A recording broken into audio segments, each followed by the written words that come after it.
A lição de hoje trata de uma parábola que o Senhor Jesus contou para os discípulos. Essa parábola é a parábola do rico insensato. Eu pensei que um bom nome para essa parábola também seria um previdente imprevidente. Pode alguém ser previdente e, ao mesmo tempo, não ser previdente, ser imprevidente? A parábola é do rico insensato ou do rico louco. O Senhor Jesus estava conversando com os discípulos, falando acerca dos bens, acerca das riquezas. E em Lucas 12:15 ele diz assim: a vida de um homem não consiste na abundância dos bens que ele possui. Jesus estava falando assim: não são os bens que determinam a vida de um homem. E agora, então, ele propõe uma parábola, que está nos versos 16 a 21. Nós vamos lendo a parábola e vamos vendo o que ela nos ensina.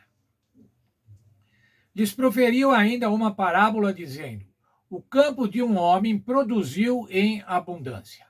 Veja, aquele homem, um agricultor, tinha um campo e o campo tinha produzido em abundância. Certamente por causa do trabalho, certamente por causa do empenho, ele estava obtendo um sucesso na safra. E agora, continuando, ele arrazoava consigo mesmo, dizendo: que farei, pois não tenho onde recolher os meus frutos?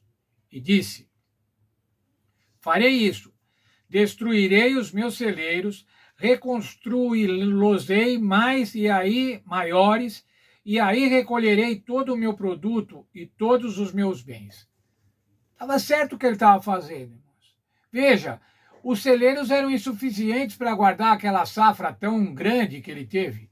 Então ele ia destruí-los e fazê-los maior para poder guardar. Previdência. Essa era a atitude previdência.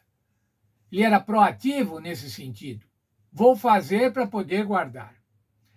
Mas agora veja o verso 19, irmãos. Então direi à minha alma: tens em depósito muitos bens para muitos anos. Descansa, come, bebe e regala-te. Parece que ele estava fazendo assim, estava decretando a sua aposentadoria. Agora eu tenho bens para muitos anos, então eu posso descansar, comer, beber e me regalar. No aspecto material, irmãos, ele tinha provido, ele tinha sido previdente. Ele tinha preocupações materiais, preocupações físicas. Ele queria ter segurança nos recursos, na poupança, naquilo que ele havia conseguido poupar por conta do seu trabalho. Mas veja o verso 20.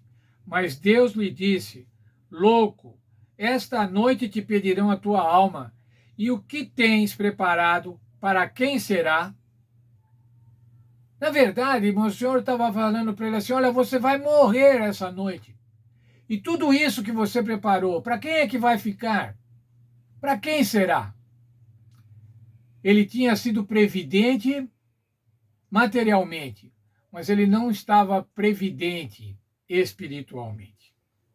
E ainda o Senhor dizendo assim, ainda o Senhor Jesus: assim é o que entesoura para si mesmo e não é rico para Deus.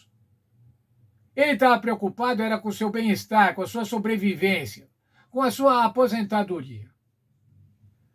Mas ele não estava preocupado em ser rico para com Deus. Ele juntou muita coisa, mas ele estava somente preocupado no aspecto material. Veja o texto da nossa lição do livro Parábolas de Jesus, página 146. A aspiração daquele homem não era mais elevada do que a dos animais que perecem. Vivia como se não houvesse Deus, nem céu, nem vida futura, como se tudo o que possuía lhe pertencesse e nada devesse a Deus nem aos homens. O que direi à minha alma?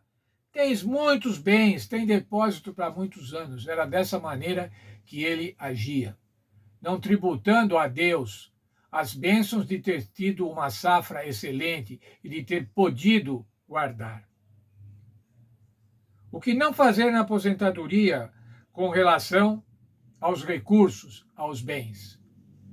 Qual deve ser a nossa atitude? O que é que não devemos fazer na aposentadoria relativamente aos nossos bens, aos nossos recursos, à nossa renda de aposentadoria? Não ser aposentado avarento, não ser aposentado egoísta. Nós vimos, irmãos, estudamos a lição sobre a cobiça, a avareza. Não devemos ser avarentos enquanto a nossa vida produtiva, e muito menos egoístas, avarentos, nos tempos da nossa aposentadoria. Veja ainda outro texto da nossa lição. Se, tendo recebido as bênçãos de Deus, só pensamos em nós mesmos e ignoramos os outros e a causa de Deus, seguimos o exemplo do rico louco. A parábola não sugere que o rico fosse preguiçoso ou desonesto. O problema era a maneira de gastar os recursos. Como não sabemos o dia da nossa morte, devemos estar sempre prontos, vivendo para cumprir a vontade de Deus, em vez de levar uma vida egoísta. Sabe, irmãos, a nossa relação com Deus não se aposenta. A nossa relação com Deus se mantém ativa, deve se manter ativa ao longo da nossa vida até a nossa morte. Veja o texto de Mateus 24, verso 46. Bem-aventurado aquele servo a quem o Senhor, quando vier, achar servindo assim. Essa é a parábola dos servos, que cuida dos outros servos. E esse aqui, então, é o que cuida dos outros. Bem-aventurado é aquele servo a quem o Senhor, quando o Senhor Jesus voltar, vai ver que nós estávamos cuidando dos nossos servos, cuidando dos outros servos, aplicando os nossos recursos no cuidado dos outros servos, aplicando os nossos recursos para o progresso e para o desempenho, o bom desempenho da obra de Deus. Qual é o nosso propósito, irmãos? Qual é o nosso propósito, o sentido da nossa vida?